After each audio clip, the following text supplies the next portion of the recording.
ਅੱਜ ਦੀ ਜੋ ਰੀਡਿੰਗ ਹੈਗੀ ਉਹਦਾ ਜੋ ਨੇਮ ਹੈ ਉਹਦਾ ਹੈਗਾ survivor from the sky. Survivor ਜਿਹੜੇ ਬੰਦੇ ਸਰਵਾਈਵ ਮਤਲਬ ਕਿ ਬਚ ਕੇ ਰਹਿਣਾ, ਆਪਣੇ ਆਪ ਨੂੰ ਬਚਾਉਣਾ। ਡਿਸਕਵਰੀ ਦੇ ਉੱਤੇ ਸ਼ਾਇਦ ਤੁਸੀਂ ਸਾਰਿਆਂ ਨੇ ਦੇਖਿਆ ਹੋਵੇ ਵੀ ਇੱਕ ਸੀਰੀਅਲ ਆਉਂਦਾ ਸੀਗਾ ਜਿਹੜਾ ਮੈਨ ਵਰਸਸ ਵਾਈਲਡ। ਉਹ ਆਪਣੇ ਆਪ ਨੂੰ ਸਰਵਾਈਵ ਕਰਕੇ ਰੱਖਦਾ ਸੀ, ਜੰਗਲ ਦੇ ਵਿੱਚ ਬਚਾ ਕੇ ਰੱਖਦਾ ਸੀ।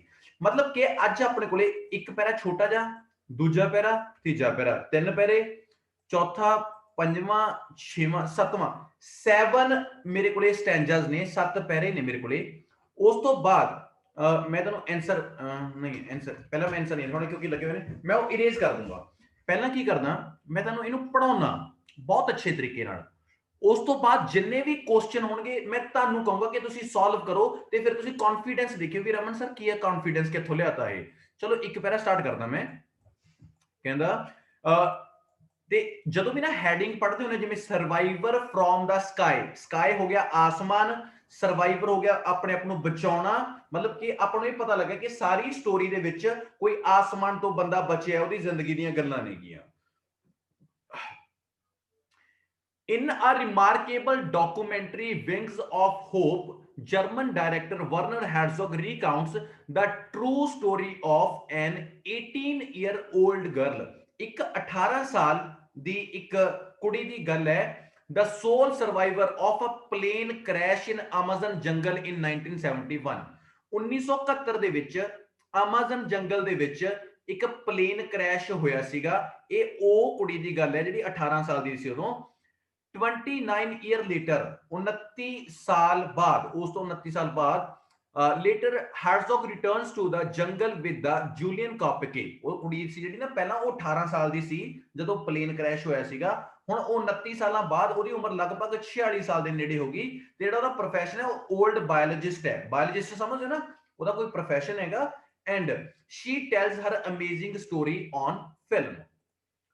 ਉਰੇ ਤੱਕ ਆਪਾਂ ਨੂੰ ਇਹ ਪਤਾ ਲੱਗਿਆ ਕਿ 18 ਸਾਲ ਦੀ ਕੁੜੀ, 18 ਈਅਰ 올ਡ ਗਰਲ ਸੀਗੀ, 18 ਸਾਲ ਦੀ ਕੁੜੀ, ਪਲੇਨ ਕ੍ਰੈਸ਼ ਹੋਇਆ 1971 ਦੀ ਗੱਲ ਹੈ।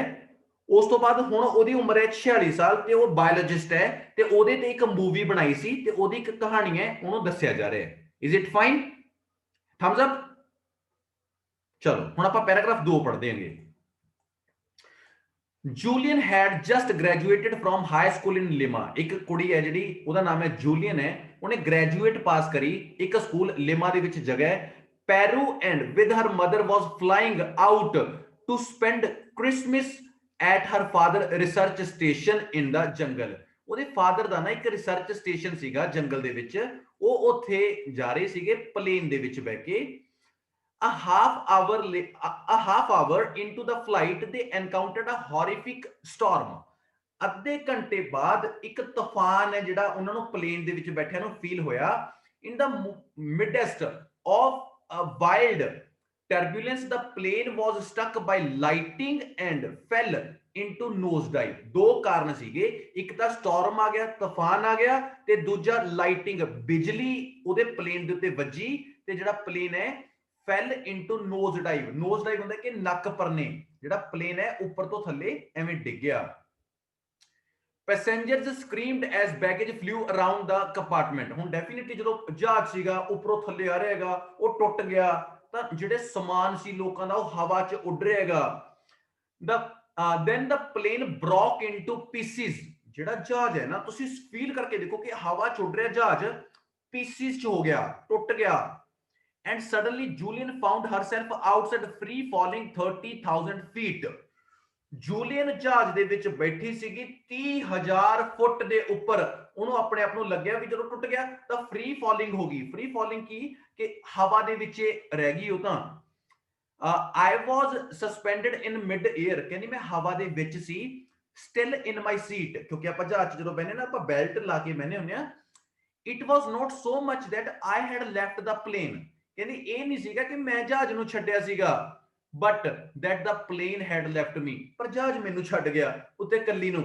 ਮਤਲਬ ਕੀ ਹੈ, ਉਹ ਕਹਿੰਦੀ ਵੀ ਮੈਂ ਜਹਾਜ਼ ਨੂੰ ਨਹੀਂ ਛੱਡਿਆ, ਜਹਾਜ਼ ਜਦੋਂ ਉੱਪਰੋਂ ਟੁੱਟ ਗਿਆ ਤੇ ਮੈਂ ਹਵਾ ਦੇ ਵਿੱਚ ਕੱਲੀ ਹੋ ਰਹਿ ਗਈ। It simply was not there anymore. I was all alone with my row of seats, says Julian. ਉਹ ਜੂਲੀਅਨ ਕਹਿੰਦੀ ਮੈਂ ਆਪਦੀ ਸੀਟ ਮਿਲ ਕੇ ਜਿਹੜੀ ਰੋ ਸੀ ਮੇਰੀ ਲਾਈਨ ਸੀਗੀ ਉਹ ਚ ਮੈਂ ਕੱਲੀ ਸੀਗੀ. I sailed on through the air, then I tumbled into fall. फिर मैं ऊपरों थल्ले डिगनी शुरू होगी. The seat belt squeezed my stomach. Squeezed होना निचोड़ के रखना. Squeezed. ਜਿਹੜੀ ਸੀਟ ਬੈਲਟ ਨੇ ਨਾ ਮੇਰੇ ਢਿੱਡ ਨੂੰ ਜਮੀ ਨਿਚੋੜਿਆ ਹੋਇਆ ਸੀ. And I could not breathe any more. ਮੇਥੋਂ ਸਾਹ ਵੀ ਨਹੀਂ ਲਿਆ ਜਾ ਰਿਹਾ ਸੀ. Before she lost consciousness. ਜਦੋਂ ਉਹ ਆਪਣੀ ਕੌਨਸ਼ੀਅਸਨੈਸ ਨੂੰ ਖੋਣ ਲੱਗਦੀ, ਜੂਲੀਅਨ ਸੌ ਅ ਡੈਂਸ ਜੰਗਲ ਬਿਲੋ. ਉੱਪਰੋਂ ਥੱਲੇ ਡਿੱਗ ਰਹੀ ਹੈ ਬਿਨਾ ਪੈਰਾਸ਼ੂਟ ਤੋਂ, 30,000 ਫੁੱਟ ਤੋਂ ਥੱਲੇ ਆ ਰਹੀ ਹੈ. ਉਹ ਕਹਿੰਦੀ ਜਦੋਂ ਮੈਂ ਬੇਹੋਸ਼ ਹੋਣੇ ਲੱਗੀ ਸੀ ਮੈਂ ਨੀਚੇ ਦੇਖਿਆ ਜੰਗਲ ਹੈ, ਆ ਡੀਪ ਗ੍ਰੀਨ ਜਮੀ ਹਰੇ ਰੰਗ ਦਾ, ਲਾਈਕ ਬ੍ਰੋਕਲੀ. ਉਹ ਹਰੀ ਗੋਭੀ ਜੀ ਹੁੰਦੀ ਨਾ, ਕਹਿੰਦੀ ਉੱਪਰੋਂ ਥੱਲੇ ਆਉਂਦੀ ਨੂੰ ਐ ਲੱਗੇ ਵੀ ਮੈਂ ਤਾਂ ਬ੍ਰੋਕਲੀ ਦੇ ਉੱਤੇ ਜਾਣਾ ਹੈ. With no clearings of hundreds of miles. ਪੂਰੀ ਹੰਡਰਡਸ ਆਫ ਮਾਈਲ ਦੀ ਸਪੀਡ ਦੇ ਨਾਲ ਉੱਪਰੋਂ ਥੱਲੇ ਆ ਰਹੀ ਹੈ.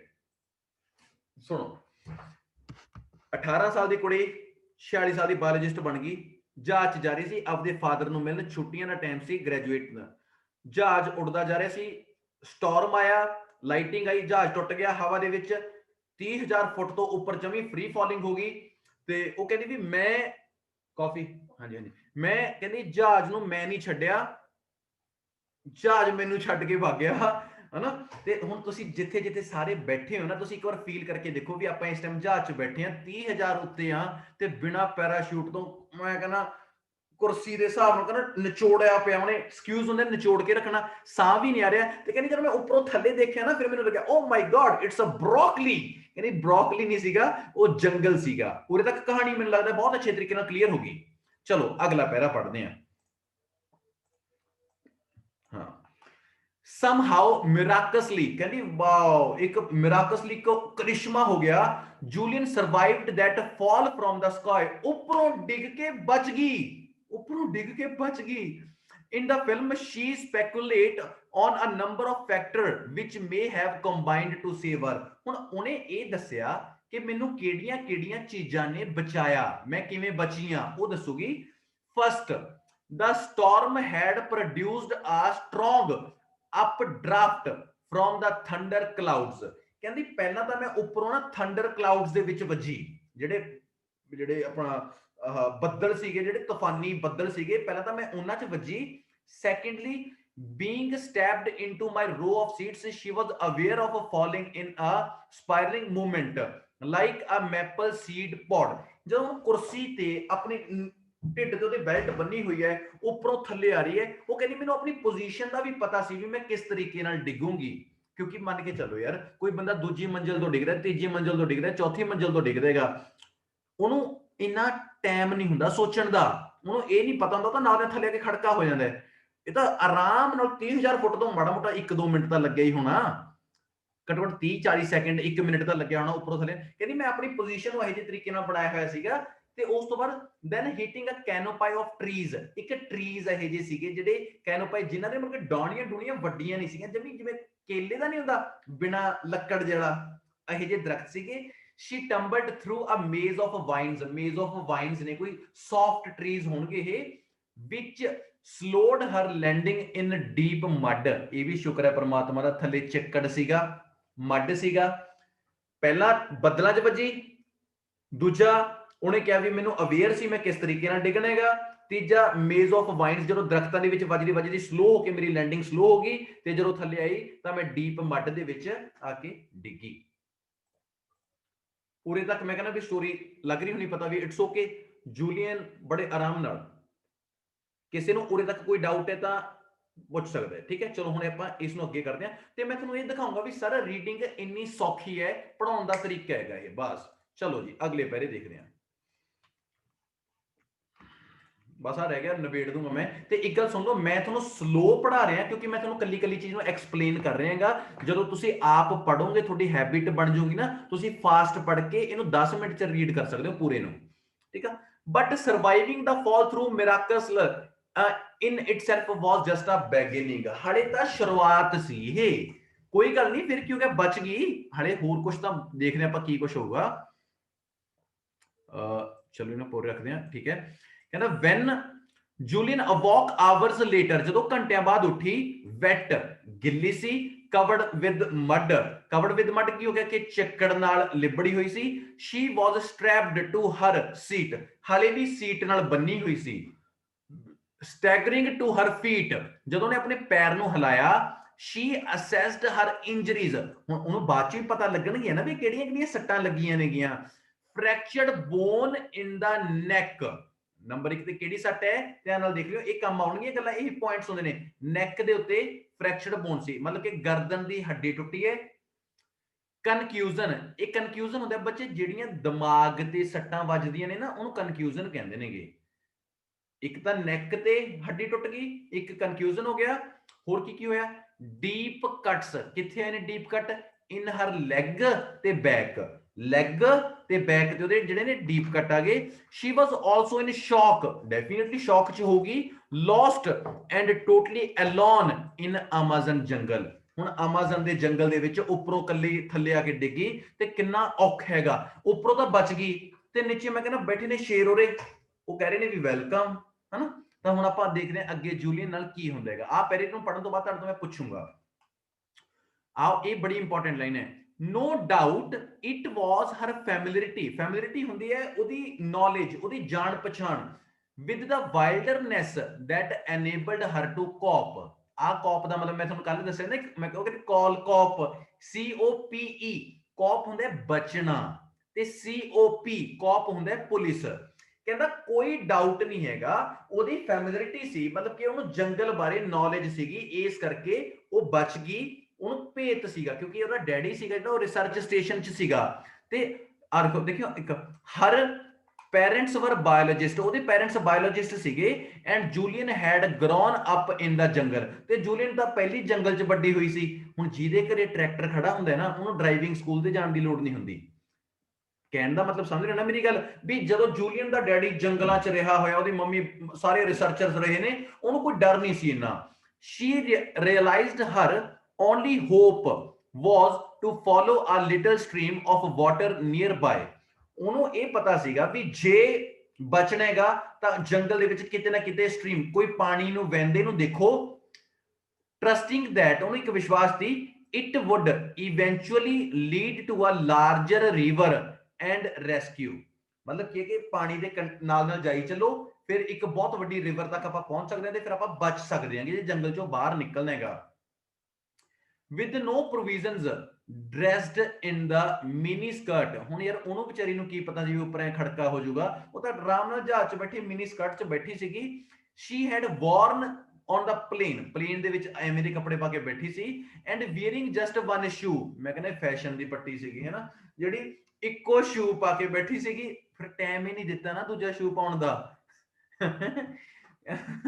ਵਨ ਸ਼ੂ ਸੀਗਾ, she set off through the jungle, she passed broken fragments of the plane, ਹੁਣ ਨਾ ਜਦੋਂ ਨੀਚੋਂ ਲੰਘ ਰਹੀ ਸੀਗੀ, ਪਲੇਨ ਵੀ ਤਾਂ ਥੱਲੇ ਆ ਕੇ ਡਿੱਗਿਆ ਸੀਗਾ, ਤਾਂ ਉਹ ਆਪਣੇ ਜਿਹੜੇ ਡਿੱਗੇ ਹੋਏ ਜਹਾਜ਼ ਦੇ ਕੋਲੋਂ ਲੰਘ ਰਹੀ ਸੀਗੀ, a wheel ਇੱਕ ਚੱਕਾ, engine, initially I saw plane circling above me, ਕਹਿੰਦੀ ਸ਼ੁਰੂ ਚ ਨਾ ਇੱਕ ਜਹਾਜ਼ ਮੇਰੇ ਉੱਪਰ ਉੱਡ ਰਿਹਾ ਸੀਗਾ, ਮਤਲਬ ਕਿ ਹੈਲਪ ਕਰਨ ਦੇ ਲਈ ਵੀ ਪੂਰੇ ਜਹਾਜ਼ ਕ੍ਰੈਸ਼ ਹੋਏਗਾ, but after a few days, ਉਸ ਤੋਂ ਥੋੜੇ ਦਿਨ ਬਾਅਦ, I realized the search had been called off, she said, ਉਹ ਕਹਿੰਦੀ ਵੀ ਉਸ ਤੋਂ ਬਾਅਦ ਕੀ ਹੋਇਆ, ਜਿਹੜੀ ਰਿਸਰਚ ਸੀਗੀ ਉਹਨਾਂ ਨੇ ਬੰਦੇ ਕਰਤੀ, ਮਤਲਬ ਕੀ ਹੋ ਗਿਆ, ਧਿਆਨ ਨਾਲ ਦੇਖੋ, ਹੁਣ ਬਹੁਤਿਆਂ ਨੂੰ ਲੱਗਦਾ ਹੋਊਗਾ ਵੀ ਜਦੋਂ ਜਹਾਜ਼ ਉੱਪਰ ਉੱਡ ਰਿਹਾ ਸੀਗਾ ਉਹ ਬਚ ਜਾਂਦੀ, ਉਹ ਨੀਚੋਂ ਆਵਾਜ਼ ਮਾਰ ਲੈਂਦੀ, ਯਾਰ ਉਹ ਕਈਆਂ ਨੂੰ ਹੁੰਦਾ ਵੀ ਉਹ ਕਲਰ ਜਿਹੜਾ ਆਪਾਂ ਮੂਵੀ 'ਚ ਦੇਖਦੇ ਨੇ ਵੀ ਜਦੋਂ ਉੱਪਰ ਜਹਾਜ਼ ਆ ਰਿਹਾ ਉਹ ਕਲਰ ਜਿਹਾ ਦਿਖਾਉਂਦੇ ਨੇ ਵੀ ਉਹ ਸਮੋਕ, ਵੀ ਉਹਨਾਂ ਨੂੰ ਪਤਾ ਲੱਗ ਜਾਂਦਾ ਵੀ ਨੀਚੇ ਕੋਈ ਹੈਗਾ, ਹੁੰਦਾ ਨਾ ਇਹ ਚੀਜ਼ ਨਾਲ, ਹੁਣ ਉਹ ਵਿਚਾਰੀ ਕਿੱਥੋਂ ਸਮੋਕ ਲੈ ਕੇ ਆਵੇ, ਉਹਦੇ ਕੋਲ ਤਾਂ ਆਪ ਇੱਕ ਬੂਟ ਸੀਗਾ,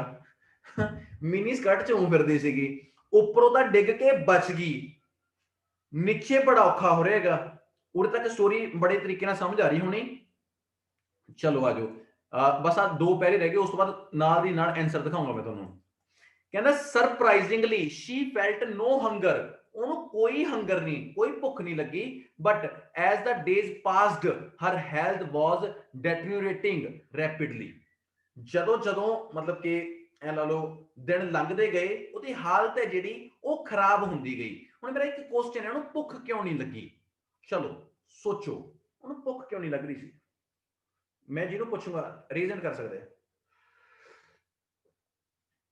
रमनदीप कौर, हाँ जी।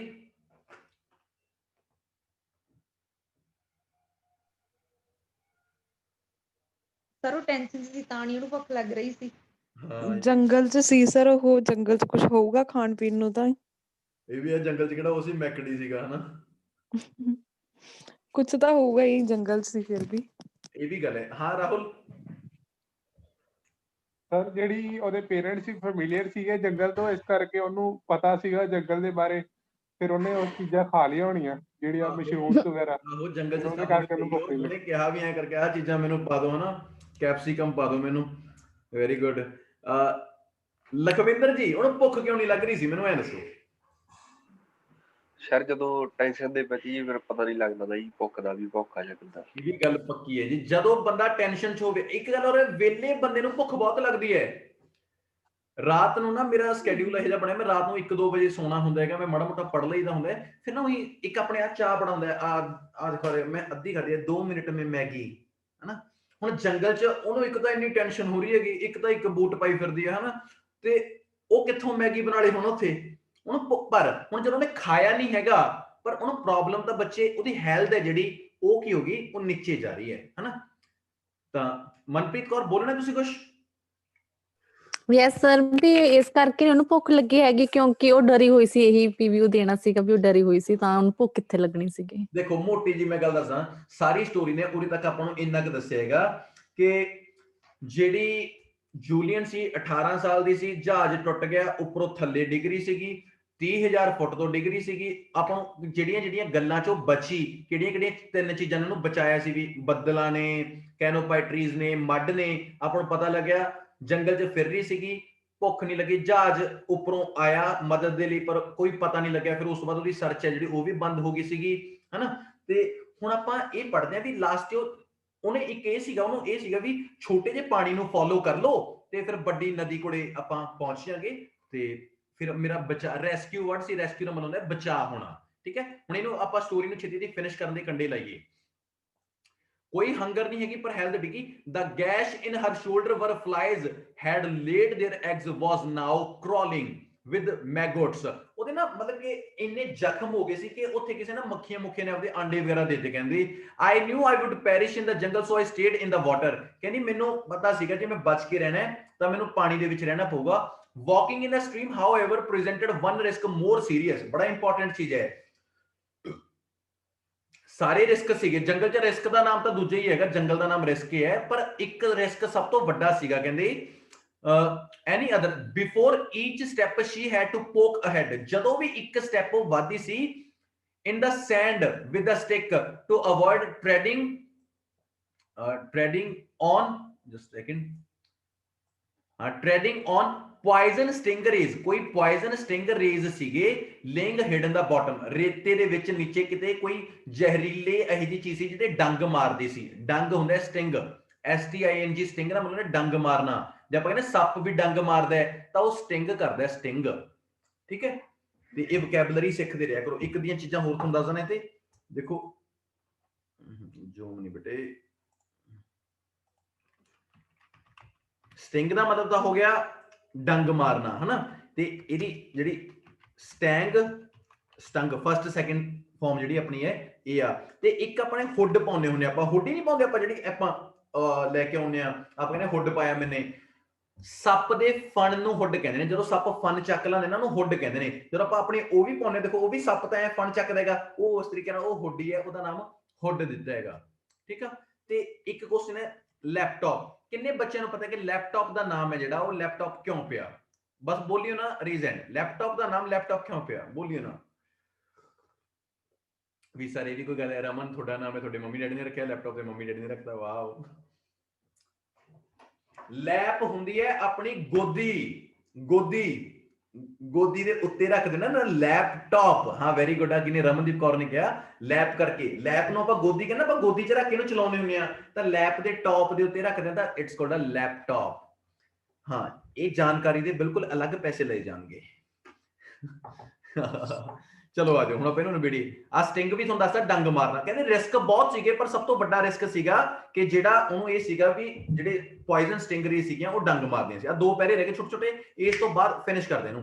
As the stream grew into the river, ਹੁਣ ਜਦੋਂ ਪਹੁੰਚ ਗਈ ਇੱਕ ਵੱਡੀ ਨਦੀ ਕੋਲੇ, ਛੋਟੀ ਛੋਟੀ ਨਦੀ ਨੂੰ ਫੋਲੋ ਕਰਦੀ ਕਰਦੀ ਵੱਡੀ ਨਦੀ ਕੋਲੇ ਪਹੁੰਚ ਗਈ। ਸਵਿਮਿੰਗ ਵਾਸ ਦਾ ਓਨਲੀ ਆਪਸ਼ਨ, ਹੁਣ ਆਪਸ਼ਨ ਰਹਿ ਗਿਆ ਸੀ ਤੈਰਨਾ ਕੱਲਾ। ਮੈਂ ਬੜੇ ਵਾਰ ਕੋਸ਼ਿਸ਼ ਕਰੀ ਹੈ ਤੈਰਨ ਦੀ, ਬਾਈ ਗੋਡ ਪਤਾ ਨਹੀਂ ਮੈਂ ਜਦੋਂ ਅੰਦਰ ਪਾਣੀ 'ਚ ਵੜਦਾ ਬੁਲਬੁਲੇ ਉੱਠਣ ਲੱਗ ਜਾਂਦੇ, ਮੈਨੂੰ ਐ ਲੱਗਦਾ ਮੈਂ ਬਸ ਗਿਆ ਖਤਮ ਹੋਣਾ, ਫਿਰ ਮੈਂ ਬਾਹਰ ਆ ਜਾਈਦਾ।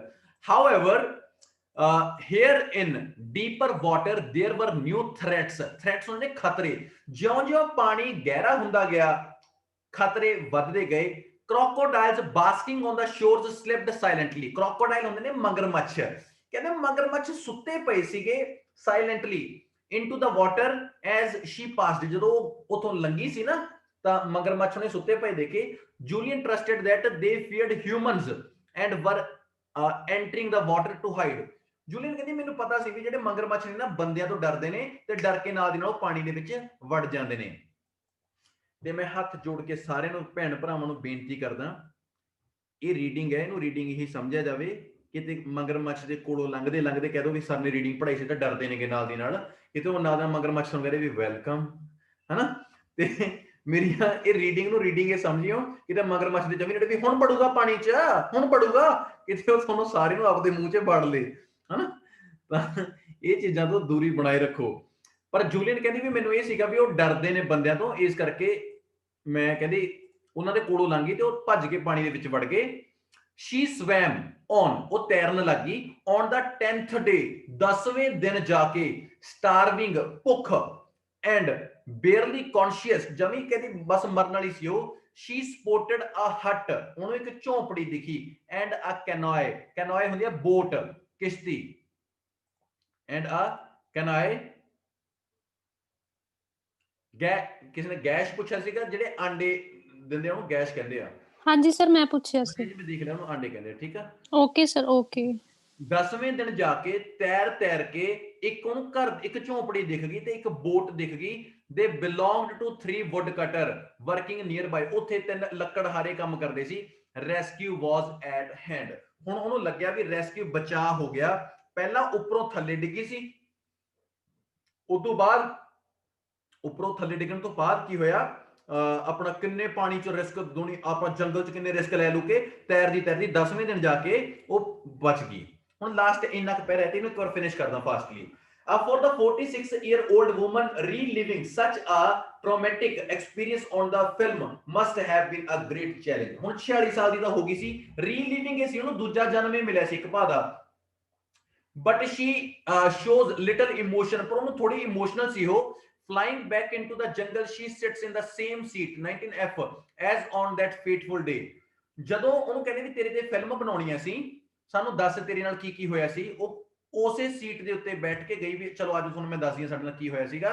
on the ground when they finally locate the crash site, ਜਦੋਂ ਉਹਨਾਂ ਨੂੰ ਇੰਨੇ ਸਾਲਾਂ ਬਾਅਦ ਕ੍ਰੈਸ਼ ਸਾਈਟ ਹੈ ਜਿਹੜੀ ਲੱਭ ਗਈ in a dense jungle, Julian is a scientific in her detachment looking through the debris dead now buried under dense vegetation, she examined a girl purse, ਤੁਸੀਂ ਦੇਖੋ ਕਿੰਨੇ ਸਾਲ ਬਾਅਦ ਵੀ ਉੱਥੇ ਇੱਕ ਗਰਲ ਦਾ ਪਰਸ ਪਿਆ ਸੀ। ਹੁਣ ਇਹ ਥੋੜੀ ਨਾ ਵੀ ਯਾਰ ਜੰਗਲ 'ਚ ਕਿਹੜਾ ਸ਼ੇਰ ਪਰਸ ਲੈ ਜਾਊਗਾ ਵੀ ਅੱਗੇ ਜਾ ਕੇ ਸ਼ੇਰ ਨਹੀਂ ਦੇਵਾਂਗਾ ਖੁਸ਼ ਹੋ ਜਾਊਗੀ, ਉਹ ਜਿੱਥੇ ਪਿਆ ਉੱਥੇ ਪਿਆ, ਕਿੱਡਾ ਵੱਡਾ ਜੰਗਲ ਸੀਗਾ। the skeleton of the suitcase the skeleton ਮਤਲਬ ਉਹਦਾ ਜਮੀ ਟੁੱਟਿਆ ਭੱਜਿਆ ਸਮਾਨ, ਪਿੰਜਰ।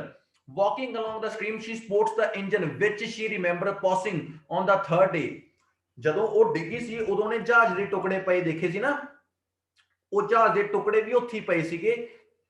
her arms and legs are covered with mosquitoes, ਉਹਦੇ ਮਤਲਬ ਕਿ ਮੋਸਕੀਟੋਜ਼ ਨੇ ਨਾ, ਮੱਛਰਾਂ ਨੇ ਕੀ ਕਰਿਆ, ਸਾਰੇ ਉਹਦੀਆਂ ਬਾਹਾਂ ਭਰੀਆਂ ਪਈਆਂ, ਕਿਉਂਕਿ ਜੰਗਲ 'ਚ ਹੁੰਦਾ ਕੀ ਆ।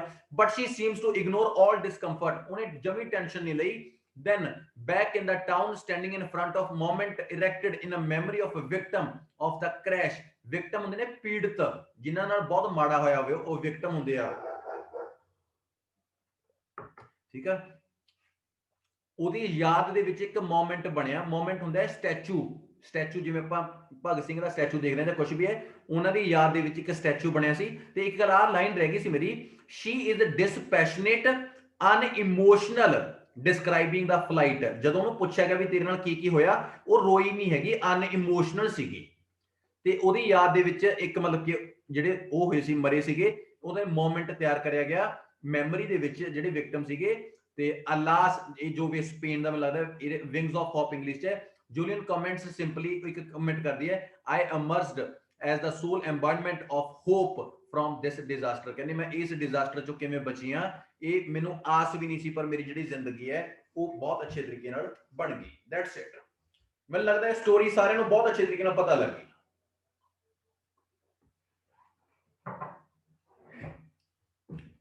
ਹੁਣ ਆਪਾਂ ਇੱਕ ਕੰਮ ਕਰਦੇ ਹਾਂ, ਆਪਾਂ ਨੂੰ ਚਾਹੀਦੇ ਨੇ ਕੁਐਸਚਨ, ਤੇ ਕੁਐਸਚਨ ਦੇ ਚਾਹੀਦੇ ਨੇ ਆਨਸਰ, ਤੇ ਆਨਸਰ ਚਾਹੀਦੇ ਨੇ ਐਕੂਰੇਟਲੀ।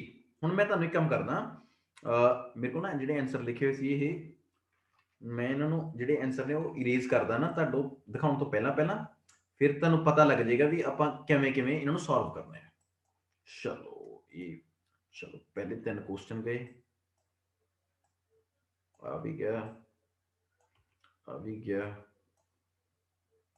ये भी गया और ये भी गया।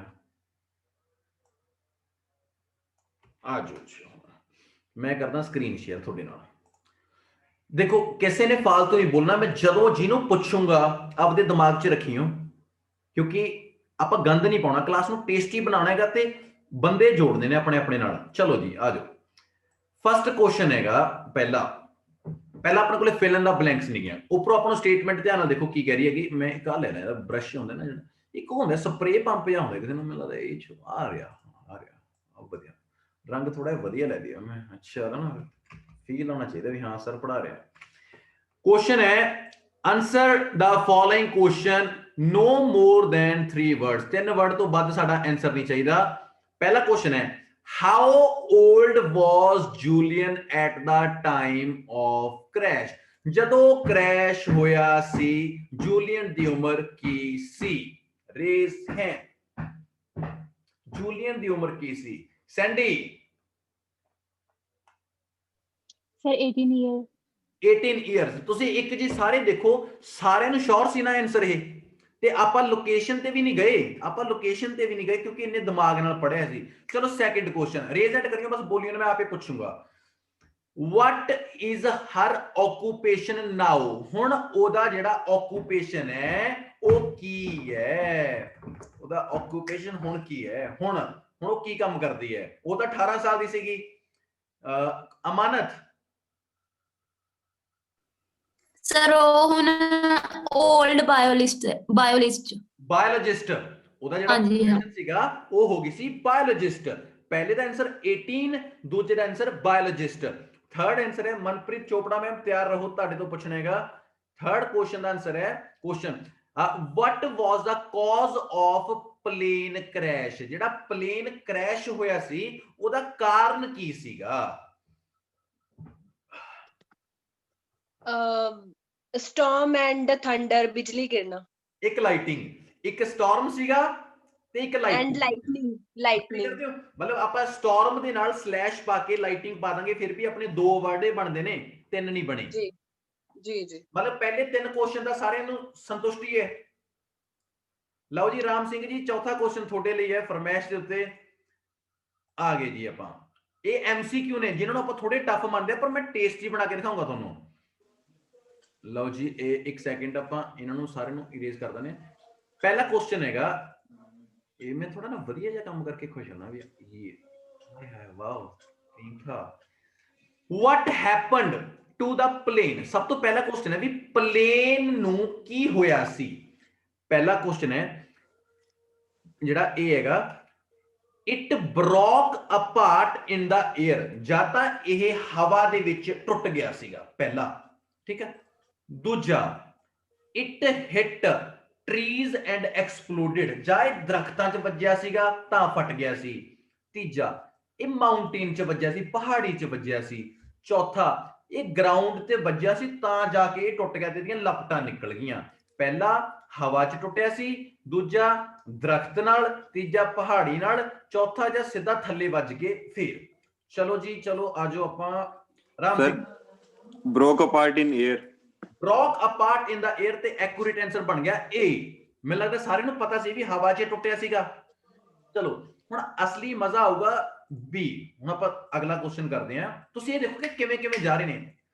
ਇਹ ਕੁਐਸਚਨ ਥੋੜਾ ਟ੍ਰਿਕੀ ਹੈ ਤੇ ਮੈਂ ਉਮੀਦ ਕਰੂੰਗਾ ਤੁਹਾਨੂੰ ਫਿਰ ਵੀ ਆਉਣਾ ਚਾਹੀਦਾ ਹੈ ਕਿਉਂਕਿ ਤੁਸੀਂ ਰਮਨ ਦੇ ਸਟੂਡੈਂਟ ਹੋਗੇ। ਮੈਨੂੰ ਹਾਂ ਵਧੀਆ ਮੋਟਾ ਸੈਟਿੰਗ ਹੀ ਨਹੀਂ ਆ ਰਹੀ ਸੀ ਪਹਿਲਾਂ। which of the following did not help to slow her fall?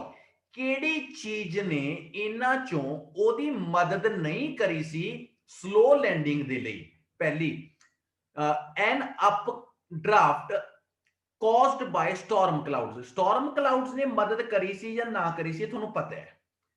hitting vines canopy trees ਦੀਆਂ vines ਸੀਗੀਆਂ। third section of seats to which she was attached ਜਾਂ ਸੀਟ ਦੇ ਉੱਤੇ ਬੈਠੀ ਸੀਗੀ। ਤੇ ਲਾਸਟ ਪੈਰਾਸ਼ੂਟ। ਇਹਨਾਂ ਚੋਂ ਕਿਹੜੀ ਚੀਜ਼ ਨੇ ਉਹਦੀ ਮਦਦ ਹੈ ਜਿਹੜੀ ਉਹ ਨਹੀਂ ਕਰੀ ਸੀ? ਤੇ ਦਰਸ਼ਕਾਂ ਦੇ ਚਿਹਰੇ ਦੇ ਉੱਤੇ ਸਮਾਈਲ ਦਾ ਮਾਹੌਲ ਬਣਿਆ ਹੋਏਗਾ ਤੇ ਮੈਂ ਜਾਣਨਾ ਚਾਹੂੰਗਾ ਇਹ ਆਨਸਰ। ਲਖਵਿੰਦਰ ਜੀ ਪੈਰਾਸ਼ੂਟ ਜੀ। ਪੱਕੀ ਗੱਲ ਹੈ ਨਾ? ਤੁਸੀਂ ਇਹ ਦੇਖੋ ਕਿ ਕੌਨਫੀਡੈਂਸ ਕਿਸ ਲੈਵਲ ਦਾ ਪਹੁੰਚਿਆ ਪਿਆ ਕਿ ਇੱਕ ਪੈਰਾਸ਼ੂਟ ਹੀ ਨਹੀਂ ਸੀਗਾ, ਉਹ ਤਾਂ ਤੇਰੀ ਆਪ ਇੱਕ ਬੂਟ ਨਾਲ ਆਈ ਸੀ ਉੱਤੋਂ। ਉਹਦਾ ਪੈਰਾਸ਼ੂਟ ਨਹੀਂ ਸੀਗਾ। ਤੁਸੀਂ ਇਹ ਦੇਖੋ ਕਿੰਨਾ ਵਧੀਆ ਤਰੀਕੇ ਨਾਲ ਪੜ੍ਹੇ ਹੋਏ ਦਾ ਫਾਇਦਾ ਕੀ ਹੁੰਦਾ ਹੈ। ਸਾਜੀ ਮੇਰੀ ਗੱਲ ਨੂੰ ਸੁਣ ਲਓ, MCQ ਨਾ ਬਹੁਤ ਲੋਕ ਗਲਤ ਕਰਦੇ ਨੇ ਤੇ ਤੁਸੀਂ ਮੇਰੀ ਗੱਲ ਦਾ ਯਕੀਨ ਕਰਿਓ, ਜਿਵੇਂ ਪੜਾਉਂਗਾ ਉਵੇਂ ਫੋਲੋ ਕਰੀ ਚੱਲਿਓ। ਜੇ ਪੇਪਰ ਨਾ ਕਲੀਅਰ ਹੋਇਆ ਤਾਂ ਰਮਨ ਬੈਠਾ ਜ਼ਿੰਮੇਵਾਰ। ਆ ਜਾਓ ਜੀ ਅੱਗੇ। ਅਗਲਾ ਕੁਐਸਚਨ ਹੈ, ਧਿਆਨ ਨਾਲ। which of the following injuries she did sustain? ਇਹਨਾਂ ਚੋਂ ਕਿਹੜੀ ਸੱਟ ਉਹਦੇ ਲੱਗੀ ਸੀ, ਕਿਹੜੀ ਇੰਜਰੀ ਉਹਦੇ ਆਈ ਸੀ? ਪਹਿਲਾ ਬ੍ਰੋਕਨ ਫੁੱਟ, ਜਾਂ ਤਾਂ ਉਹਦਾ ਬ੍ਰੋਕਨ ਫੁੱਟ ਹੋਇਆ ਹੋਵੇ, ਬ੍ਰੋਕਨ ਆਰਮ ਜਾਂ ਉਹਦੀ ਬਾਹ ਟੁੱਟੀ ਹੋਵੇ, ਜਾਂ ਕਨਫਿਊਜ਼ਨ ਹੋਇਆ ਹੋਵੇ, ਜਾਂ ਕਟਸ ਔਨ ਹਰ ਹੈਡ ਜਾਂ ਉਹਦੇ ਹੈਡ ਦੇ ਉੱਤੇ ਕੱਟ ਲੱਗੇ ਹੋਣ। ਮੈਂ ਤੁਹਾਨੂੰ ਇਹਦੇ ਲਈ ਇੱਕ ਕੰਮ ਕਰਦਾ, ਮੈਂ ਬੜਾ ਵਧੀਆ ਭਰਾ ਹਾਂ, ਇਸ ਖੜਕਾ ਨਾ ਕਰੋ। ਮਿਊਟ ਜਿਹੜਾ ਮਿਊਟ ਹਟਾ ਦਿਓ, ਬੰਦ ਕਰੋ ਯਾਰ, ਮਿਊਟ ਬੰਦ ਕਰੋ। ਕੀ ਰਹੇ? ਹਾਂ ਆ ਜਾਓ ਜੀ। ਆਪਣੇ ਕੋਲੇ ਸੀਗਾ ਆਉਰੇ, ਕਹਿੰਦਾ ਜਦੋਂ ਨੇ ਦੇਖਿਆ ਆਪਣੇ ਫੀਟ ਇੰਜਰੀਜ਼ ਕਿਹੜੀਆਂ ਕਿਹੜੀਆਂ ਉਹਨੂੰ ਅਸੈਸ ਕੀਤੇ ਨੇ।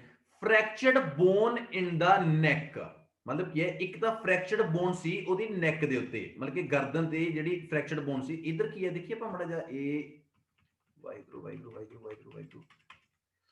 ਫ੍ਰੈਕਚਰਡ ਬੋਨ ਤਾਂ ਹੈ ਨਹੀਂ, ਚਲੋ ਠੀਕ ਹੈ। ਉਸ ਵਾਰ ਹੋਰ ਕੀ ਸੀਗਾ? ਕਨਫਿਊਜ਼ਨ ਇਹ ਆਇਆ ਸੀਗਾ, ਠੀਕ ਹੈ। ਇੱਕ ਡੀਪ ਕੱਟ ਇਨ ਹਰ ਲੈਗ ਤੇ ਬੈਕ। ਹੁਣ ਧਿਆਨ ਨਾਲ ਦੇਖੋ ਵੀ ਡੀਪ ਕੱਟ ਕਿੱਥੇ ਆਈ ਸੀ? ਇੱਕ ਲੈਗ ਤੇ ਇੱਕ ਬੈਕ ਤੇ। ਆਉਰੇ ਆਪਾਂ ਨੂੰ ਕੀ ਕਹਿੰਦਾ ਹੈਗਾ? ਹੈਡ ਤੇ। ਹੈਡ ਦੇ ਤਾਂ ਆਏ ਨਹੀਂ ਸੀ ਨਾ ਕੱਟ, ਉਹ ਤਾਂ ਲੈਗ ਤੇ ਬੈਕ ਤੇ ਆਈ ਸੀ। ਮਤਲਬ ਕਿ ਆ ਤਾਂ ਆਨਸਰ ਹੋ ਹੀ ਨਹੀਂ ਸਕਦਾ, ਇਹ ਤਾਂ ਸ਼ੋਰ ਆਪਾਂ। ਬ੍ਰੋਕਨ ਫੁੱਟ ਵੀ ਨਹੀਂ ਹੋਇਆ, ਬ੍ਰੋਕਨ ਆਰਮ ਵੀ ਨਹੀਂ ਹੋਈ, ਤੇ ਸਾਰਿਆਂ ਨੂੰ ਪਤਾ ਕਿ ਇੱਕ ਬਚ ਗਿਆ ਕਨਫਿਊਜ਼ਨ, ਉਹਦੇ ਦਿਮਾਗ ਤੇ ਸੱਟ ਤਾਂ ਵੱਜੀ ਸੀਗੀ। ਤੇ ਆਉਰੇ ਦੇਖ ਲਓ ਇਹ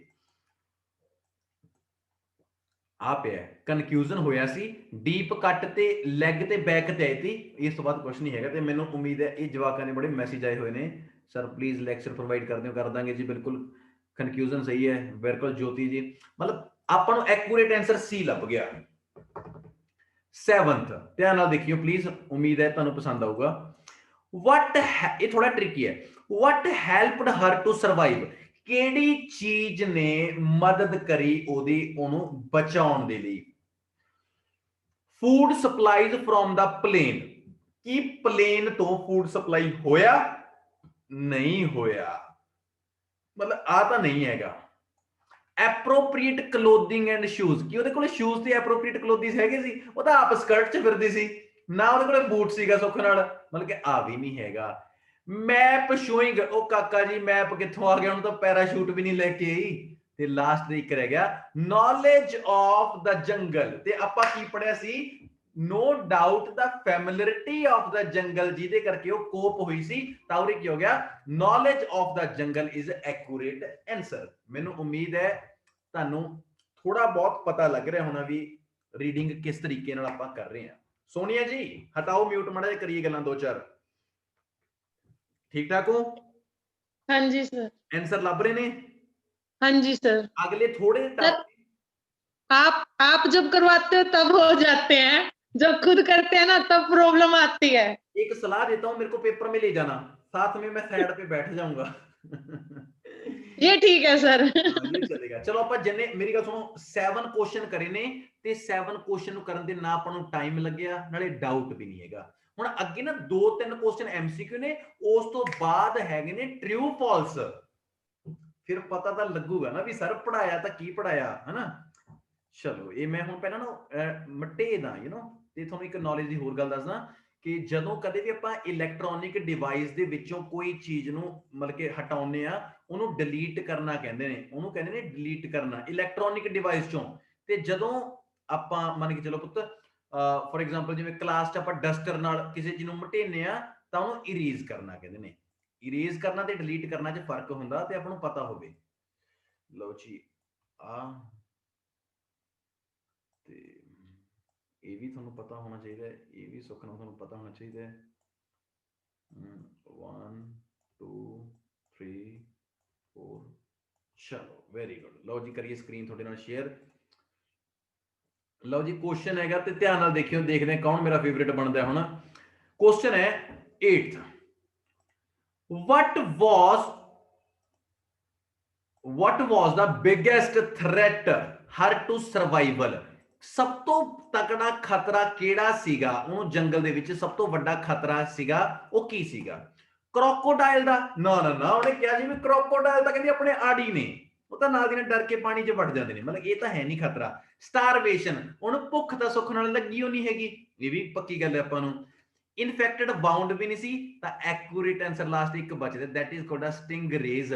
ਤੁਸੀਂ ਗੌਰ ਨਾਲ ਦੇਖੋ ਕਿ one of the major threat stingrays ਸੀਗਾ ਤੇ ਬਹੁਤ ਬੱਚਿਆਂ ਦੇ ਉੱਤੇ ਮੈਸੇਜ ਨੇ ਤਾੜ-ਤਾੜ ਹੋ ਰਹੇ ਨੇ। ਐਕੂਰੇਟ ਆਨਸਰ ਬੀ ਹੈ, ਬਿਲਕੁਲ ਹਰੇਕ ਬੱਚੇ ਨੇ ਸਹੀ ਲਿਖਿਆ ਹੈਗਾ ਤੇ ਮੈਂ ਉਮੀਦ ਕਰੂੰਗਾ ਕਿ ਤੁਹਾਨੂੰ ਐਵੇਂ ਹੀ ਆਨਸਰ ਸਮਝ ਆਉਂਦੇ ਰਹਿਣ। ਚਲੋ, how long was she lost in the jungle? जंगल में वो कितने दिन घूमती रही? 3 5 10 15। आजो आजो आजो आजो, हम तो ऐसे ही हैं। Wow wow. राहुल सर 10 ਹੁਣ ਤੁਸੀਂ ਮੈਨੂੰ ਇੱਕ ਚੀਜ਼ ਦਾ ਜਵਾਬ ਦਿਓ ਬੜੇ ਵਧੀਆ ਤਰੀਕੇ ਨਾਲ। ਰਾਹੁਲ ਤੁਸੀਂ ਆ ਕਿਵੇਂ ਕਰਿਆ ਹੋਇਆ ਪਿੱਛੇ ਸਕਰੀਨ ਦਾ? ਤੁਹਾਡਾ ਬੜਾ ਵਧੀਆ ਕੰਮ ਹੈ ਸਿਸਟਮ ਜਿਹਾ। ਸਰ ਇਹ ਬੈਕਗ੍ਰਾਉਂਡ ਸੈੱਟ ਕੀਤਾ। ਅੱਛਾ, ਮਤਲਬ ਕਿ ਇਹਦੇ ਨਾਲ ਤੈਨੂੰ ਆਪਣੇ ਆਪ ਨੂੰ ਸੋਹਣਾ ਲੱਗਦਾ ਤੂੰ? ਹਾਂਜੀ ਵਾਓ ਵੈਰੀ ਗੁੱਡ ਜੀ। ਐਕੂਰੇਟ ਜਿਹੜਾ ਆਨਸਰ ਹੈ ਸਰਬਜੀਤ ਜਰਨਲ, ਤੁਹਾਡਾ ਮੈਸੇਜ ਮੈਂ ਪੜ੍ਹ ਲਿਆ। ਐਕੂਰੇਟ ਆਨਸਰ ਹੈ 10 ਡੇਜ਼, ਕਿਉਂਕਿ ਉਹਨੇ 10 ਡੇਜ਼ ਹੈ ਉੱਥੇ ਉਹ ਫਿਰਦੀ ਰਹੀ ਸੀਗੀ। ਤੇ ਹੁਣ ਲਾਸਟ ਕੁਐਸਚਨ ਹੈ, ਇਹਦਾ ਦੇਖਦੇ ਆ ਵੀ ਕਿਹੜਾ ਜਵਾਬ ਦਿੰਦਾ ਵਾ। How was she finally rescued? Last ਹੈ ਕਿ ਬਚੀ ਕਿਵੇਂ ਸੀ? ਬਚੀ, ਧਿਆਨ ਨਾਲ ਦੇਖੋ। Search party found her in the jungle, ਕੋਈ ਸਰਚ ਪਾਰਟੀ ਆਈ ਹੋਵੇ ਉਹਨੂੰ ਜੰਗਲ 'ਚ ਲੱਭਣ ਦੇ ਲਈ, ਜਾਂ ਤਾਂ ਇਹ, ਜਾਂ ਨੇਟਿਵ ਹੰਟਰ ਜਾਂ ਉੱਥੋਂ ਦੇ ਕੋਈ ਸ਼ਿਕਾਰੀ ਹੋਣ ਉਹਨਾਂ ਨੇ, ਜਾਂ she signalled to the plane from the river, ਉਹਨੇ ਨੀਚੇ ਜਹਾਜ਼ ਨੂੰ ਕਹਿੰਦਾ ਸੀ ਹੈਲੋ ਆਮ ਹੇਅਰ, ਜਾਂ she reached a campsite, campsite ਹੁੰਦਾ ਕਿਸੇ ਹੱਟ ਕੋਲੇ ਜਾਂ ਕਿਤੇ ਵੀ ਜਾਣਾ, along the river, ਰਿਵਰ ਦੇ ਨਾਲ ਲੰਘਦੀ ਲੰਘਦੀ ਉਹ ਕਿਸੇ ਘਰ ਦੇ ਜਾਂ ਕਿਸੇ ਕੋਠੀ ਕੋਲੇ ਪਹੁੰਚ ਗਈ। ਤਾਂ ਮੈਂ ਬੇਨਤੀ ਕਰਦਾ ਆਪਣੀਆਂ ਰੱਬ ਵਰਗੀਆਂ ਸੂਰਤਾਂ ਨੂੰ, ਤੁਹਾਨੂੰ ਇਹ ਨਹੀਂ ਲੱਗਦਾ ਜਿਵੇਂ ਆਰਕੈਸਟਰਾ ਜਾਣਾ ਵਾਂਗੂ ਬੋਲਦਾ ਮੈਂ, ਹਨਾ? ਸੋ ਆਨਸਰ ਜਸਪ੍ਰੀਤ ਕੌਰ। ਹਾਂਜੀ ਸਰ ਲਾਸਟ ਵਾਲਾ, ਲਾਸਟ ਵਾਲਾ ਕਿਹੜਾ ਵਾਲਾ ਜੀ? ਡੀ ਵਾਲਾ। ਉਹ ਕੈਂਪ ਸਾਈਟ ਪਹੁੰਚੀ ਸੀ ਅਲੋਂਗ ਵਿਦ ਦਾ ਰਿਵਰ, ਤੇ ਐਕੂਰੇਟ ਆਨਸਰ ਆਪਣਾ ਇਹ ਹੈ। ਦੇਖੋ, ਨਾ ਤਾਂ ਕੋਈ ਸਰਚ ਪਾਰਟੀ ਨੇ ਲੱਭੀ, ਨਾ ਕੋਈ ਹੰਟਰ ਨੇ ਲੱਭੀ, ਤੇ ਨਾ ਉਹਨੇ ਪਲੇਨ ਨੂੰ ਕੋਈ ਸਿਗਨਲ ਕਰਿਆ। ਮੈਨੂੰ ਤਾਂ ਹਾਲੇ ਤੱਕ ਸੋਚ ਲੱਗ ਰਹੀ ਹੈ ਉਹ ਵਿਚਾਰੀ ਕੱਲਾ ਬੂਟ ਲਈ ਫਿਰੀ ਆਉਂਦੀ ਸੀ ਨਾ। ਤੁਹਾਨੂੰ ਇੱਕ ਗੱਲ ਪਤਾ ਹੈ, ਸ਼ੂ ਵਾਲੀ ਦੁਕਾਨ ਦੇ ਬਾਹਰ ਕਿੰਨੇ ਸ਼ੂ ਪਏ ਹੁੰਦੇ ਨੇ ਤੇ ਕਦੇ ਵੀ ਚੋਰੀ ਨਹੀਂ ਹੁੰਦੀ। ਉਹਦਾ ਰੀਜ਼ਨ ਹੈ ਉਹ ਸਾਰੇ ਇੱਕ ਇੱਕ ਸ਼ੂ ਦਾ ਸੈਂਪਲ ਬਾਹਰ ਰੱਖਦੇ ਨੇਗੇ। ਅਗਰੀ ਹੈ ਨਾ ਸੋਨੀਆ ਜੀ? ਜਮੀ ਅਗਰੀ ਹੈ ਜੀ, ਕਿਉਂਕਿ ਯਾਰ ਕੋਈ ਨਸ਼ੇੜੀ ਵੀ ਹੋਊਗਾ ਨਾ, ਉਹ ਇੱਕ ਸ਼ੂ ਥੋੜੀ ਚੱਕ ਕੇ ਲੈ ਜਾਊਗਾ, ਉਹ ਤਾਂ ਵਿਕਦਾ ਵੀ ਨਹੀਂ, ਹਨਾ? ਇੱਕ ਸ਼ੂ ਤਾਂ ਵਿਕਦਾ ਵੀ ਨਹੀਂ ਹੈਗਾ। ਚਾਹੇ ਤੁਸੀਂ, ਮੈਂ ਕਹਿੰਦਾ ਚਾਹੇ 10,000 ਵਾਲਾ ਸ਼ੂ ਲਿਆਓ, ਤੁਸੀਂ ਅਗਰ ਨੂੰ ਕਰੇ ਵੀ ਲੈ 100 ਰੁਪਏ ਦਾ ਦੇਵਾਂਗਾ, ਮੈਂ 100 ਦਾ ਵੀ ਕੀ ਕਰੂੰਗਾ ਜਦੋਂ ਦੂਜਾ ਵੀ ਦੇ। ਚਲੋ ਲਾਸਟ ਹੈ ਆਪਣੇ ਕੋਲ ਟਰੂ ਫਾਲਸ ਨੇ। ਪਹਿਲਾਂ ਆਪਣੇ ਫਿਲ ਇਨ ਦਾ ਬਲੈਂਕ ਦੇਖੀਆਂ, MCQ ਦੇਖੇ, ਹੁਣ ਦੇਖਦੇ ਆਪਾਂ ਟਰੂ ਫਾਲਸ। ਆਜੋ ਜੀ, ਤਿੰਨ ਨੇ ਜਾਂ ਯੈਸ ਸੌਰੀ ਟਰੂ ਫਾਲਸ ਨੇ ਕਿ ਬੱਚੇ ਯੈਸ ਨੋ ਤੇ ਨਾਟ ਗਿਵਨ ਤੇ ਬੇਨਤੀ ਹੈ ਕਿ ਆਪਾਂ ਨੂੰ ਪਤਾ ਹੋਵੇ ਕਿ ਯੈਸ ਨੋ ਨਾਟ ਗਿਵਨ ਕੀ ਨੇ ਟਰੂ ਫਾਲਸ ਨਹੀਂ other survivors of the crash were found in the jungle survivor ਹੁੰਦੇ ਨੇ ਅਲਾਈਵ ਜਿਹੜੇ ਦੂਜੇ ਸਰਵਾਈਵਰ ਨੇ ਜਦੋਂ ਕ੍ਰੈਸ਼ ਹੋਇਆ ਸੀ ਉਹ ਜੰਗਲ ਦੇ ਵਿੱਚ ਲੱਭ ਗਏ ਸੀਗੇ ਲੋ ਜੀ ਹੁਣ ਮੈਂ ਦੂਜੇ ਸਰਵਾਈਵਰ ਜੰਗਲ ਦੇ ਵਿੱਚ ਲੱਭ ਗਏ ਸੀ ਜਸਪਾਲ ਜੀ ਕਹਿੰਦੇ ਨਹੀਂ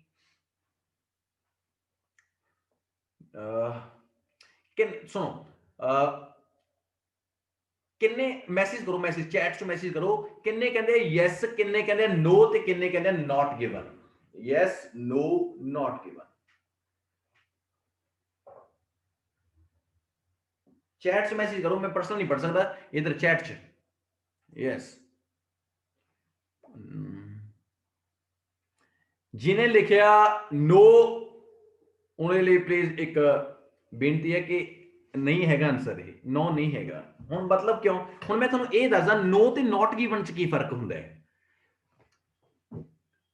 अदर सर्वाइवर्स सर्वाइवर जिहड़े जिउंदे रहे अलाइव रहे ਜਿਉਂਦਾ ਤਾਂ ਕੋਈ ਰਿਹਾ ਹੀ ਨਹੀਂ ਨਾ ਉਹਨਾਂ ਦੀ ਤਾਂ ਕੋਈ ਟਾਕ ਹੀ ਨਹੀਂ ਨਾ ਮੇਰੀ ਗੱਲ ਸਮਝੇ ਨਾ ਸਰਵਾਈਵਰ ਹੁੰਦਾ ਜਿਹੜਾ ਬਚ ਗਿਆ ਬਚੀ ਤਾਂ ਕੱਲੀ ਸੀ ਚਾਹੇ ਅਗਲੀ ਕੋਲੇ ਇੱਕ ਬੂਟ ਸੀਗਾ ਮੈਨੂੰ ਹਾਲੇ ਤੱਕ ਟੈਨਸ਼ਨ ਹੈ ਤਾਂ ਇਸ ਕਰਕੇ ਜਿਹੜਾ ਆਨਸਰ ਹੈ ਉਹ ਨਾਟ ਗਿਵਨ ਹੈ ਕਿਉਂਕਿ ਦੂਜੇ ਸਰਵਾਈਵਰ ਤਾਂ ਹੈ ਹੀ ਨਹੀਂ ਸੀ ਤੇ ਉਹਨਾਂ ਦੀ ਕੋਈ ਵੀ ਗੱਲ ਨਹੀਂ ਕਰੀ ਸੀਗੀ ਅਗਲਾ ਕੁਐਸਚਨ ਇੱਕ ਦੇਖਦੇ ਆਪਾਂ ਤੇ ਇਹ ਨੋ ਤਾਂ ਹੁੰਦਾ ਇਹ ਵੀ ਸੁਣ ਲਓ ਨਾਟ ਗਿਵਨ ਹੈ ਨਾ ਇਹ ਨੋ ਤਾਂ ਹੁੰਦਾ ਜੇ ਇਹ ਕਹਿੰਦੇ ਵੀ ਅਦਰ ਪੀਪਲ ਜਾਂ ਅਦਰ ਕੋਈ ਹਿਊਮਨ ਸਰਵਾਈਵਰ ਵਰਡ ਨਾ ਆਂਦਾ ਸਰਵਾਈਵ ਤਾਂ ਉਦੋਂ ਆਉਂਦੇ ਵੀ ਬਚ ਗਏ ਬਚਿਆ ਤਾਂ ਕੋਈ ਹੈ ਨਹੀਂਗਾ ਨਿਧੀ ਮੈਂ ਨਹੀਂ ਖਾਣਾ ਹੈ ਥੈਂਕ ਯੂ ਸੋ ਮਚ ਤੁਸੀਂ ਦਿਖਾਇਆ ਮੈਨੂੰ ਵਾਓ ਚਲੋ ਅਗਲਾ ਜੂਲੀਅਨ ਵਾਸ ਅਪਸੈਟ ਉਹ ਅਪਸੈਟ ਸੀ ਵੈਨ ਸ਼ੀ ਰੀਵਿਜ਼ਿਟਡ ਦਾ ਕ੍ਰੈਸ਼ ਸਾਈਟ ਜਦੋਂ ਉਹ ਕ੍ਰੈਸ਼ ਸਾਈਟ ਤੇ ਗਈ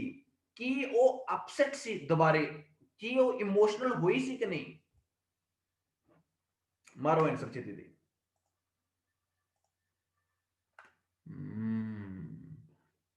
सारे ने सारे वीर भैन भरावां ने मेनू आंसर है जिहड़ा वो नो च दिता है बस मैं बेनती करदा कोई भी एक जना दा मतलब कि कोई भी एक जना मेनू ये दसो भी ये नो क्यों आ गया ते तुसी इह जी किहड़ी जगह ते पढ़िया सी भी तुसी नाल दी नाल नो बोलदा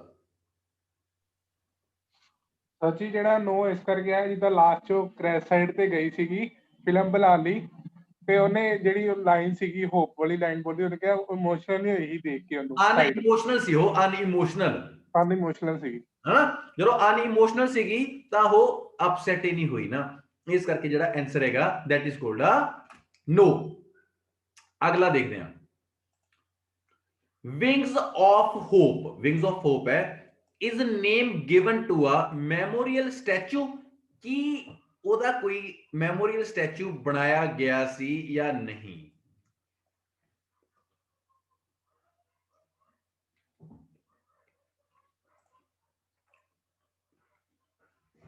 ਤੁਸੀਂ ਸਾਰੇ ਕਿੰਨੇ ਤੇਜ਼ ਹੋ ਨਾ ਹਰੇ ਯੈਸ ਯੈਸ एक्यूरेटली ਆਪਾਂ ਉਹਦੇ ਮੂਵਮੈਂਟ ਪੜਿਆ ਸੀਗਾ ਤਾਂ that is a synonym of statue मैं ਤੁਹਾਨੂੰ ਦੱਸਿਆ ਸੀ ਹੁਣ लास्ट क्वेश्चन है गौर से देखिए आपकी स्क्रीन के ऊपर अद्धा तो मैं कहना कौन बनेगा करोड़पति बनया फिरदा है ना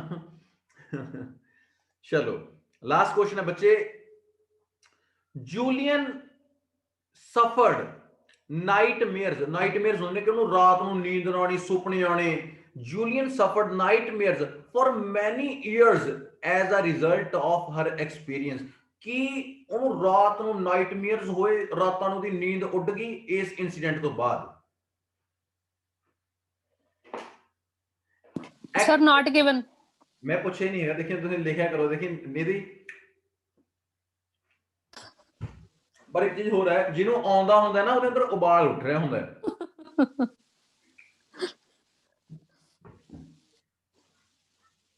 कोई गल नहीं सर ये मैं कर चुकी हूँ पहले इसलिए थोड़ा सा ये मैं कर चुकी हूँ मैं डेली करती हूँ एक्स्ट्रा भी तो इसलिए थोड़ा पता है कोई बात नहीं आंसर आ गया नॉट गिवन चलो जी मैंने हुण ये दसो ਆਪਾਂ 14 क्वेश्चन करे सी तुसी एक ध्यान रखो ते ਮੈਂ ਆਪਦੇ ਦਿਲੋਂ ਪੜਾਇਆ ਜੀ, ਜਿੰਨਾ ਪੜਾ ਸਕਿਆ। ਇਸ ਤੋਂ ਵੱਧ ਨਾ ਮੇਰੇ ਕੋਲ ਕੋਈ ਸਕਿੱਲ ਹੈਗਾ ਤੇ ਨਾ ਮੈਂ ਪੜਾ ਸਕਦਾ। ਤੇ ਰਿਵਿਊ ਲੈਣੇ ਆ ਤੁਹਾਡੇ, ਤੇ ਜਿਹਨੇ ਰਿਵਿਊ ਦੇਣਾ ਦੇ ਦਿਓ, ਕਿਉਂਕਿ ਆਹ ਵੀਡੀਓ ਮੈਂ ਆਪਦਾ YouTube ਦੇ ਉੱਤੇ ਬਿਲਕੁਲ ਪਾਉਂਗਾ। ਤਾਂ ਮੈਂ ਬੇਨਤੀ ਕਰਦਾ ਕਿ ਇਕੱਲੀ ਇਹ ਨਾ ਹੋਵੇ ਕਿ ਹਾਂਜੀ ਹਾਂਜੀ ਸਰ ਨੇ ਕਿਹਾ ਚੰਗਾ ਚੰਗਾ ਚੰਗਾ। ਤੁਸੀਂ ਆਪਦਾ ਕੋਈ ਵੀ ਰਿਵਿਊ ਦੇਖ ਸਕਦੇ ਹੋ ਤੇ ਤੁਹਾਨੂੰ ਬਹੁਤ ਲੋਕਾਂ ਨੇ ਸੁਣਨਾ ਹੈਗਾ ਇਹ ਚੀਜ਼ ਨੂੰ। ਤਾਂ ਜਿਵੇਂ ਤੁਹਾਡਾ ਦਿਲ ਕਰਦਾ ਹੈ, ਜਿਵੇਂ ਤੁਹਾਨੂੰ ਲੱਗਿਆ ਵੀ ਹਾਂ ਸਰ ਸਾਨੂੰ ਪੜਾਇਆ ਐਵੇਂ ਠੀਕ ਲੱਗਿਆ ਨਾ ਲੱਗਿਆ, ਯੂ ਕੈਨ ਗਿਵ, ਕੋਈ ਵੀ ਐਨੀਵਨ। ਸੋ ਇੱਕ ਵਾਰ ਵੀ ਸਰਚ ਨੂੰ ਪਿੱਛੇ ਪਲਟ ਕੇ ਦੇਖਣਾ ਨਹੀਂ ਪਿਆ, ਦੁਬਾਰਾ ਪੜ੍ਹਨਾ ਨਹੀਂ ਪਿਆ। ਇੱਕ ਵਾਰ ਪੜ੍ਹੇ ਤਾਂ ਸਾਰੇ 14 ਦੇ 14 ਆਨਸਰ ਕਰੈਕਟ ਸੀ। I love the session, thank you so very much. ਕੀ ਬਾਤ ਹੈ ਜੀ, ਕੀ ਬਾਤ ਹੈ। I really respect you dear, ਮੈਨੂੰ ਤੁਸੀਂ ਬਹੁਤ ਚੰਗੇ ਲੱਗਦੇ ਹੋ। Thank you so much. Sir it was really meaningful, ਮੈਨੂੰ ਬਹੁਤ ਵਧੀਆ ਸਮਝ ਆਇਆ। ਹੁਣ ਮੈਨੂੰ ਇਹ ਆ ਵੀ ਮੇਰੇ ਥਰਡ ਪੈਸੇਜ ਵਿੱਚ ਹੈਲਪ ਹੋਊਗੀ, ਕਿਉਂਕਿ ਥਰਡ ਪੈਸੇਜ ਤੇ ਮੈਂ ਸਟਕ ਹੋ ਜਾਂਦੀ ਹਾਂ ਜਾ ਕੇ। ਹੁਣ ਮੈਂ ਥਰਡ ਪੈਸੇਜ ਪਹਿਲਾਂ ਸਾਰਾ ਪੜੂੰਗੀ, ਫਿਰ ਜਿੱਦਾਂ ਤੁਸੀਂ ਸਟੋਰੀ ਪੜਾਈ ਆ, ਬਿਕੋਜ਼ ਏਦਾਂ ਸਰ ਲਿਟਰਲੀ ਏਦਾਂ ਮੈਂ ਕਦੇ ਨਹੀਂ ਪੜਿਆ ਕਿ ਸਾਰਾ ਕੁਝ ਪੜ੍ਹ ਕੇ ਫਿਰ ਮੈਂ ਕੁਐਸਚਨਸ ਕਰਾਂ। ਤੁਸੀਂ ਨਾ ਆਈ ਡੂ, ਹਾਂਜੀ ਹਾਂਜੀ, ਆਪਣੀ ਰੀਡਿੰਗ ਦੀ ਹੈਬਿਟ ਨੂੰ ਤੇਜ਼ ਕਰੋ, ਓਕੇ, ਪੜ੍ਹਨ ਦੀ ਹੈਬਿਟ ਨੂੰ। ਹਾਂਜੀ ਹਾਂਜੀ। ਆਪਾਂ ਗੱਲ ਸੁਣੋ, ਜਦੋਂ ਮੈਂ ਪੜਾਇਆ, ਕਿਉਂਕਿ ਮੈंने ਤਾਂ ਆਰਾਮ ਨਾਲ ਤੁਹਾਨੂੰ ਪੜਾਇਆ, ਮੈਂ ਤਾਂ ਪੂਰਾ ਘੰਟਾ ਸਰ। ਅੱਜ ਕੱਲ ਤੁਹਾਡੇ ਵਰਗੇ ਟੀਚਰ, ਕਾ ਵਾਹ ਜੀ ਵਾਹ ਅਰਸ਼ਦੀਪ ਸਿੰਘ। ਮੈਂ ਤੁਹਾਨੂੰ ਗੱਲ ਦੱਸਾਂ, ਮੈਂ ਹਮੇਸ਼ਾ ਹਰੇਕ ਬੱਚੇ ਨੂੰ ਇੱਕ ਚੀਜ਼ ਬੜੇ ਵਧੀਆ ਕੋਸ਼ਿਸ਼ ਕਰਦਾ। ਬੱਚੇ ਧਿਆਨ ਨਾਲ ਸੁਣੋ, ਜਦੋਂ ਤੁਹਾਨੂੰ ਲੱਗਿਆ ਨਾ ਵੀ ਸਰ ਕੋਈ ਸਟੋਰੀ ਐਵੇਂ ਦੀ ਆ ਗਈ ਜਿਹੜੀ ਕਹਾਣੀ ਬੇਸਡ ਆ ਗਈ, ਸਾਨੂੰ ਮੰਨ ਲਓ, ਤੇ ਉਹਨੂੰ ਬਹੁਤ ਤਰੀਕੇ ਨਾਲ ਪੜ੍ਹਨ ਦਾ ਸਭ ਤੋਂ ਵਧੀਆ ਤਰੀਕਾ ਆਪਣੇ ਨਾ ਫਿੰਗਰ ਨੂੰ ਚਲਾਇਆ ਕਰੋ। ਜਦੋਂ ਰੀਡਿੰਗ ਕਰਦੇ ਹੁੰਦੇ ਹੋ ਫਿੰਗਰ ਨੂੰ ਚਲਾਇਆ ਕਰੋ, ਤੇ ਇਹਦੇ ਨਾਲ ਤੁਹਾਡੀ ਸਪੀਡ ਹੈ ਜਿਹੜੀ ਨਾ ਉਹ ਬਹੁਤ ਜ਼ਿਆਦਾ ਵੱਧ ਚੁੱਕੀ। ਅੱਜ ਮੈਂ ਤੁਹਾਨੂੰ ਇੱਕ ਮੈਥਡ ਐਵੇਂ ਪੜਾਤਾ ਵੀ ਮੈਂ ਪੂਰਾ ਬਾਥਰੂਮ ਚ ਗਏ ਹੋਇਆ ਬਸ। ਵਾਓ ਨੀਤੀ ਜੀ, ਬਾਥਰੂਮ ਗਏਗਾ, ਪਲੀਜ਼ ਮਿਊਟ ਕਰ ਲਓ, ਠੀਕ ਹੈ। ਸਭ ਬੇਨਤੀ ਹੈ, ਲੈਕਚਰ ਹੈ ਆਪਣਾ, ਇਹਨੂੰ ਟੇਸਟੀ ਨਾ, ਜ਼ਿਆਦਾ ਟੇਸਟੀ ਨਾ ਬਣਾਓ, ਠੀਕ ਹੈ। ਮੈਂ ਸਾਰਿਆਂ ਦੀ ਬਹੁਤ ਰਿਸਪੈਕਟ ਕਰਦਾ, ਤੁਹਾਡੀ ਸਾਰਿਆਂ ਦੀ ਕਦਰ ਕਰਦਾ। ਸੈਂਡੀ ਹਲਕਾ ਹਲਕਾ ਹੱਸ ਰਹੇ ਵੀ, ਵਾਓ। ਸੋ ਜਿੰਨੇ ਵੀ ਮੇਰੇ ਛੋਟੇ ਭੈਣ ਭਰਾ ਮੈਨੂੰ ਸੁਣਦੇ ਆ ਹਨਾ, ਮੈਨੂੰ ਝੱਲਦੇ ਬਰਦਾਸ਼ਤ ਕਰਦੇ ਆ, ਮੈਂ ਟਰਾਈ ਕਰਦਾ ਹੁੰਦਾ ਕਿ ਮੈਂ ਆਪਣਾ ਬੈਸਟ ਦੇਵਾਂ। ਤੇ ਮੈਂ ਉਮੀਦ ਕਰੂੰਗਾ ਕਿ ਤੁਹਾਨੂੰ ਲੱਗਿਆ ਹੋਊਗਾ ਵੀ ਰੀਡਿੰਗ, ਕੱਲੀ ਰੀਡਿੰਗ ਦਾ ਵੀ ਦੈਟ ਵਾਸ ਓਕੇ ਸੈਸ਼ਨ, ਮੈਨੂੰ ਵਧੀਆ ਲੱਗਿਆ। Anyone who want to speak, ਤੇ ਉਸ ਵਾਰ ਫਿਰ ਆਪਾਂ ਅਗਲੇ ਮੋਡਿਊਲ ਦੀ ਗੱਲ ਕਰਾਂਗੇ। Anyone want to speak? Sir question ਦੇਖ ਕੇ ਸਰ ਸਾਰਾ ਕੁਝ ਆ ਜਾਂਦਾ ਸੀ। ਸੌਰੀ, ਹਾਂ ਲਖਵਿੰਦਰ ਜੀ ਕੀ ਕਹਿ ਰਹੇ ਹੋ? ਲਖਵਿੰਦਰ ਜੀ ਬੋਲੋ। ਸਰ ਕੁਐਸਚਨ ਦੇਖ ਕੇ ਨਾ ਆਨਸਰ ਆਪਣੇ ਆਪ ਹੀ ਆ ਜਾਂਦੇ ਸੀਗੇ, ਜਿੱਦਾਂ ਤੁਸੀਂ ਪਹਿਲਾਂ ਰੀਡ ਕਰਾਤਾ ਨਾ ਸਾਰਾ। ਤੁਸੀਂ ਖੁਸ਼ ਹੋਏ ਅੱਜ? ਲਖਵਿੰਦਰ ਜੀ ਖੁਸ਼ ਹੋਏ ਤੁਸੀਂ? ਹਾਂਜੀ ਸਰ, ਬਿਲਕੁਲ ਸਰ, ਬਿਲਕੁਲ। ਬਹੁਤ। ਹਾਂਜੀ ਬਿਲਕੁਲ ਸਰ, ਬਿਲਕੁਲ ਸਰ, ਆਪਣੇ ਆਪ ਹੀ ਆਈ ਜਾਂਦੇ ਆ ਆਪਣੇ ਆਨਸਰ, ਜਿੱਦਾਂ ਤੁਸੀਂ ਕਰਾਉਂਦੇ ਹੋ ਕੁਐਸਚਨ ਬੋਲਦੇ ਹੋ, ਆਨਸਰ ਆਪਣੇ ਆਪ ਹੀ ਆਉਂਦਾ ਜੀ। ਮੈਂ ਤੁਹਾਨੂੰ ਕਹਿੰਦਾ ਤੁਸੀਂ ਆਹ ਰੀਡਿੰਗ ਕਦੇ ਨਹੀਂ ਭੁੱਲਦੇ ਹੈਗੇ, ਤੁਹਾਡੇ ਨਾਲ ਪ੍ਰੋਮਿਸ ਰਿਹਾ। ਔਰ ਮੈਂ ਤੁਹਾਨੂੰ ਨਾ ਸਾਲ ਬਾਅਦ ਵੀ ਪੁੱਛੂੰਗਾ ਨਾ, ਤੁਸੀਂ ਇਹੀ ਕਹੋਗੇ ਸਰ ਉਹ ਇੱਕ ਸ਼ੂ ਲੈ ਕੇ ਆਈ ਹੋਈ ਸੀ। ਇਹ ਸ਼ੂ ਚਲੋ ਮੈਂ ਹੈਲੋ, ਸੁਣੋ, ਮੈਂ ਅੱਜ ਆਪਾਂ ਨੇ ਇਹ ਮੈਥਡ ਨਾਲ ਰੀਡਿੰਗ ਨੂੰ ਕੀਤਾ। ਕੱਲ ਨੂੰ ਵੀ ਮੈਂ ਰੀਡਿੰਗ ਕਰਾਉਂਗਾ ਨਾਲ ਇੱਕ, ਤੇ ਕੱਲ ਨੂੰ ਮੈਂ ਮੈਥਡ ਪਤਾ ਕੀ ਕਰਾਉਂਗਾ, ਕੱਲ ਨੂੰ ਮੈਂ ਸਾਰਾ ਪੈਸੇਜ ਨਹੀਂ ਪੜਾਉਂਦਾ, ਮੈਂ ਤੁਹਾਨੂੰ ਇਹ ਸਿਖਾਉਂਗਾ ਕਿ MCQ ਕਿਵੇਂ ਕਰਨੇ ਨੇ। ਇਹ ਤਾਂ ਛੋਟੇ MCQ ਸੀ, ਅਗਰੀ। ਮੈਂ ਤੁਹਾਨੂੰ ਸਿਖਾਉਂਗਾ ਵੱਡੇ MCQ ਕਿਵੇਂ ਕਰਨੇ ਆ, ਲੋਕੇਸ਼ਨ ਤੇ ਕਿਵੇਂ ਜਾਣਾ ਤੇ ਐਕੂਰੇਟ ਆਨਸਰ ਕਿਵੇਂ ਕੱਢਣੇ। ਤੇ ਮੇਰਾ ਪ੍ਰੋਮਿਸ ਰਿਹਾ ਕਿ ਰੀਡਿੰਗ ਕੱਲ ਨੂੰ ਇਸ ਤੋਂ ਵੀ ਟੇਸਟੀ ਹੋਊਗੀ। ਸੋ ਰੀਡਿੰਗ ਦਾ ਸੈਸ਼ਨ ਆਪਾਂ ਇੱਥੇ ਹੁਣ ਬੰਦ ਕਰਦੇ ਹਾਂ।